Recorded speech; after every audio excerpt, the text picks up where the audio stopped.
Bonjour à toutes et bonjour à tous. Aujourd'hui, on se retrouve pour le journal du Geek Libre. Voilà, ça faisait un petit moment justement que ça n'était pas venu. Enfin, la rentrée s'est faite, le mois d'août s'est passé. Et maintenant, on va reprendre un petit peu le cours d'histoire comme on avait l'habitude de faire, donc toutes les 2 semaines. Voilà, donc c'est parti. On commence avec le journal dès maintenant. On va commencer avec le sommaire. Alors pour ceux qui n'ont pas l'habitude du journal et qui tombent dessus, voilà, donc on a l'habitude de faire comme ça. On va commencer par les logiciels libres, généralement c'est comme ça que ça se passe. Il n'y en a pas beaucoup d'ailleurs sur ce mois d'août, enfin sur les 3 semaines qui sont passées. Les distributions, il y en a un petit peu plus, et d'autres choses, et des autres choses. On parle soit du libre ou soit aussi des autres, c'est-à-dire Microsoft, Apple et tout, les constructeurs, donc c'est la partie un peu plus geek avec du copyright, entre guillemets c'est ça, voilà. Donc pour ceux qui ne connaissent pas, voilà comment ça se passe et on va commencer tout de suite avec la partie logicielle. Allez, pour les logiciels, on commence avec Micro Music Player, MMP 2.1 si on veut. C'est un lecteur musical minimaliste, il est sous licence GPL. Voilà, c'est une nouvelle version, donc la 2.1, qui a pas trop de changements par rapport à la version précédente qu'il y avait avant. Par contre, la petite différence, c'est que maintenant il est disponible sous Windows et bien évidemment Windows au-dessus de Windows 7. Donc 7 compris, 8, 8.1 et Windows 10 en 64 bits uniquement. Voilà, les 32 bits, on oublie. Qu'est-ce qu'il y a de nouveau dedans? Donc la barre de progression, il y a une petite nouveauté. Voilà, avant il n'y était pas et maintenant ils l'ont rajouté. Ça c'est plutôt pas mal. Il y a l'algorithme de sélection de l'image de couverture qui a été amélioré, de manière à ce que justement on puisse avoir la face avant de l'album d'afficher comme on peut voir sur l'image. Ça c'est bien aussi. Concernant l'ergonomie, bah voilà, il y a quand même une ergonomie assez simpliste, on va dire. On peut désormais sélectionner aussi plusieurs morceaux de musique à lire avant de les installer, ou plutôt de les mettre dans le lecteur musical. Et enfin, ça les lit. Maintenant, je n'ai pas testé la qualité sonore, serait à voir éventuellement, notamment sur Windows qui a pas un son super de base. Voir ce que ça fait. Est-ce que ça a un bon son? Est-ce que ça garde vraiment le son comme l'on a sur Windows ou pas? À voir par la suite, mais en tout cas, c'est un petit lecteur sympa, très léger. Allez, on continue justement avec un réseau social. Il s'agit de Diaspora en 0.6. Alors, il est ici tout simplement parce que toute la partie net est vraiment open source. Voilà. Alors, Diaspora pardon, utilise la syntaxe Markdown pour mettre en forme les publications. Voilà. Il y a l'intégration de Bootstrap Markdown. Donc, c'est la partie qui utilise un petit peu les liens hypertextes, on va dire. Si on fait un texte, on va dire logiciel. On prend le logiciel, on fait un lien hypertexte vers justement un lien internet, YouTube, Wikipédia, ce que l'on veut, et ensuite on peut le voir avec justement l'éditeur de texte qui est plutôt pas mal et bien pensé. Et par contre, c'est vrai qu'on voit une partie de comment ça s'appelle, du codage HTML dedans. Bon, après faut s'habituer, mais sinon c'est ça. Alors, un nouvel utilisateur n'est plus obligé d'apprendre la syntaxe pour mettre en forme ses messages. Par contre, ça c'est plutôt pas mal. C'est assez simpliste, par contre, sur cette forme-là. Il est maintenant possible de choisir des thèmes graphiques. Voilà, il y en a plusieurs. Il y a du vert, du bleu, du noir. Enfin voilà, c'est possible de changer un petit peu le thème. Il y a la géolocalisation pardon, avec OpenStreetMap qui est préinstallé dedans. Et l'interface a été un petit peu retravaillée et le chat aussi lui a été amélioré. Bien évidemment, il y a d'autres petites choses qui ont été améliorées, mais là, ça s'intéressera surtout au codage. Allez, on va passer maintenant aux distributions. Comme j'avais dit, il n'y a pas beaucoup de logiciels. Et là, on va passer sur Black Arc Linux, voilà, qui est euh, une distribution sur Arc Linux, voilà, qui est uniquement faite pour la sécurité, le système de pénétration, c'est-à-dire que l'infiltration, c'est de l'infiltration plutôt pour essayer de rentrer sur des sites internet ou des choses comme ça. Enfin, c'est assez complexe hein, là-dedans de toute façon. Voilà, il y a quand même 1500 outils pour la sécurité et les tests de forçage, justement, ce que j'expliquais. Et pour le bureau, c'est Awesome, Fluxbox et Openbox pour le gestionnaire de fenêtres qui est pris dessus. Par contre, l'ISO, faut penser, alors on a soit en net install ou soit l'ISO pur qui pèse quand même 4,5 Go, donc il faut vraiment un DVD pour pouvoir le poser dedans ou tout simplement le mettre en clé USB pour pouvoir l'installer. Voilà. Après, quand on l'installe, je ne sais pas si elle est en graphique ou en texte mode, mais en tout cas, voilà, on a un système qui permet justement de tester les sites web et tout, savoir si c'est bien sécurisé. Ensuite, on a Linux Console qui passe en 2.5. Voilà, alors lui, bon, il n'y a pas énormément de choses. Il est sous LXDE ou Mate, ça dépend de ce que l'on choisit. Et il supporte l'UEFI. Et par contre, lui, il est plus fait pour les enfants, voilà, qui aiment bien les jeux vidéo. Ça accepte aussi les vieux PC. Voilà, donc c'est plutôt pas mal. C'est assez léger. Et après, bon, bah, quant au jeu, bah, on se basera sur les jeux qui fonctionnent sur Linux. Et normalement, il me semble que Steam est aussi préinstallé pour ceux qui aiment bien cette plateforme-là. Évidemment, les logiciels ont été mis à jour. Ça va de soi. Allez, Konocha OS, bah ça c'est un petit ovni, voilà, en 14.2, donc je le connaissais pas, moi je viens de voir ça.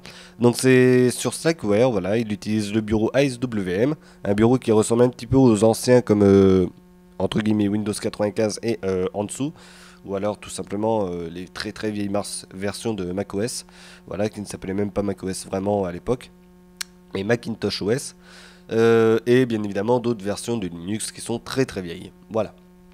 C'est vraiment très léger au niveau du bureau, ça fonctionnera vraiment sur des vieilles bécanes, ça sans aucun souci. Voilà.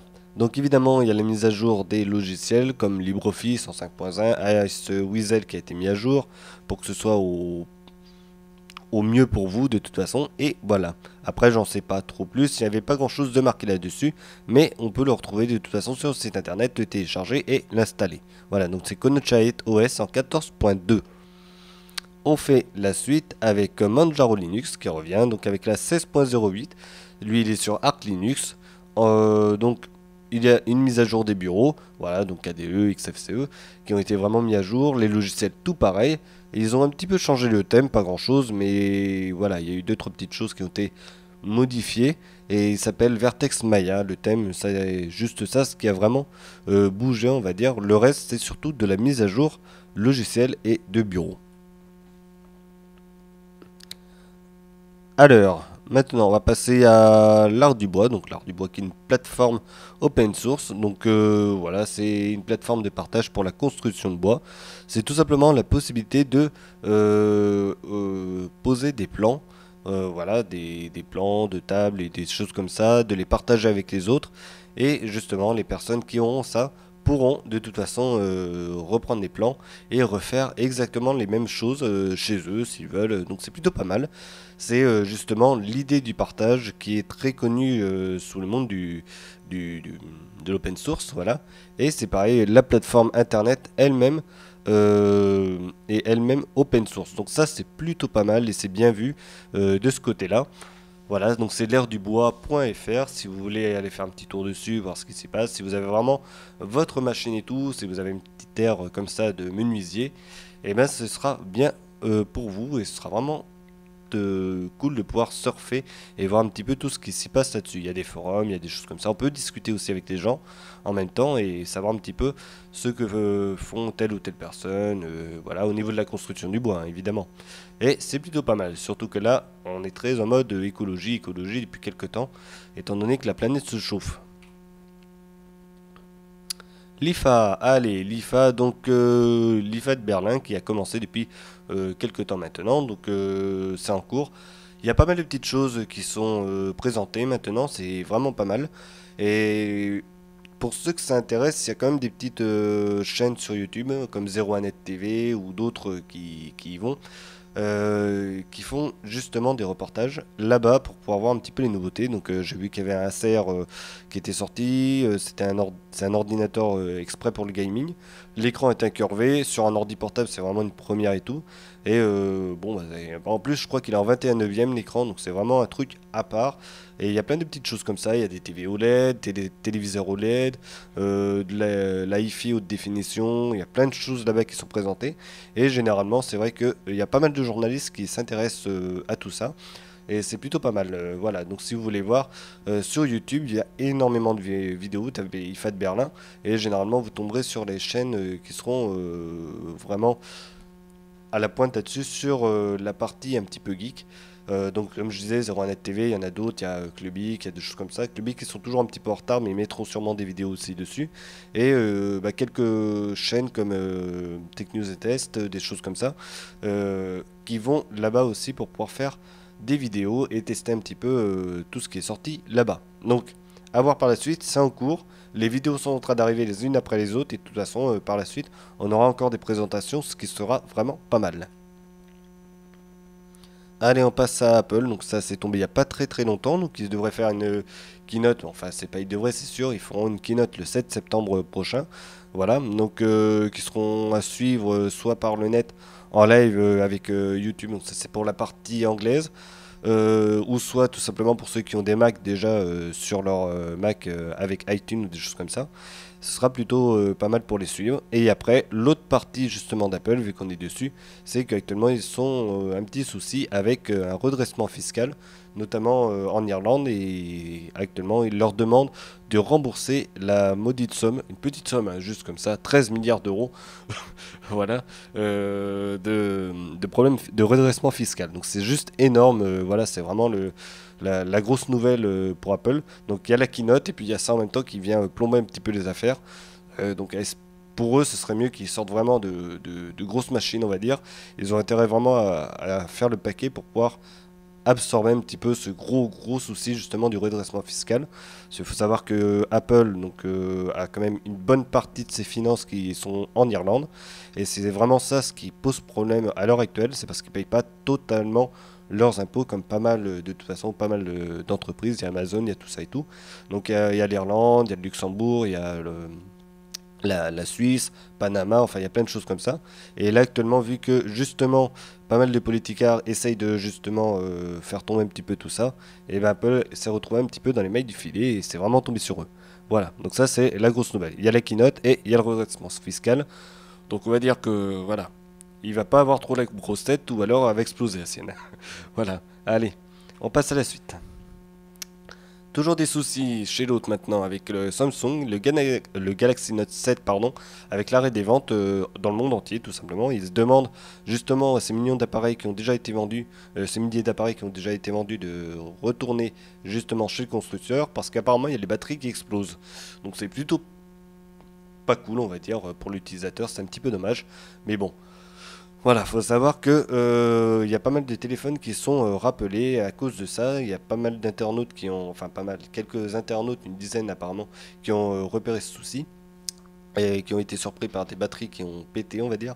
Et donc ils ont demandé à les rapatrier au plus vite si possible. Et en attendant de régler les soucis, ils ont arrêté complètement les ventes du Galaxy Note 7. Pareil, petite douche froide pour Samsung, à l'heure où justement d'autres constructeurs comme Apple, c'est ce qu'on a vu juste avant, se préparent à sortir pas mal de matériel, à commencer par le mobile, puis après le fixe. Voilà. Et voilà, c'est fini pour aujourd'hui. Donc, comme vous l'avez vu, il n'y a pas de musique aujourd'hui. Donc, c'est le temps que je remette tout d'aplomb sur la partie Linux. J'espère que ça vous aura plu. Vous dites ce que vous en pensez dans les commentaires de tout ça. On se retrouvera pour une prochaine. Je continuerai à faire les tests des distributions. Voilà. Donc là, j'ai quelques-uns que j'ai récupérés. Je commence à faire des vidéos, des tests et tout. Pour pouvoir les mettre en ligne par la suite. Donc, normalement, dès la semaine prochaine. Enfin voilà, dès la semaine prochaine, c'est demain j'ai envie de dire, ça va recommencer et on repartira sur pas mal de petits tests. J'ai trouvé quelques systèmes assez spéciaux justement pour pouvoir les tester, j'ai trouvé ça pas mal et on va pouvoir, enfin moi personnellement je vais pouvoir les tester et vous les présenter par la suite. Et pareil, j'essaierai de prendre un peu de logiciel, donc le problème c'est qu'à chaque fois que je dois télécharger, c'est quand je suis pas là, alors soit je suis au boulot, je peux télécharger la journée des distributions, soit en pleine nuit pendant que je dors, parce que sinon ça me bouffe la connexion entièrement, donc c'est pas cool totalement. Mais cependant, une fois que c'est téléchargé, on peut faire ce que l'on veut avec la machine virtuelle, et ça c'est plutôt pas mal. Allez, on se retrouvera pour une prochaine, à bientôt, portez-vous bien, et bah, bonne rentrée vu que c'est la rentrée. Allez, salut!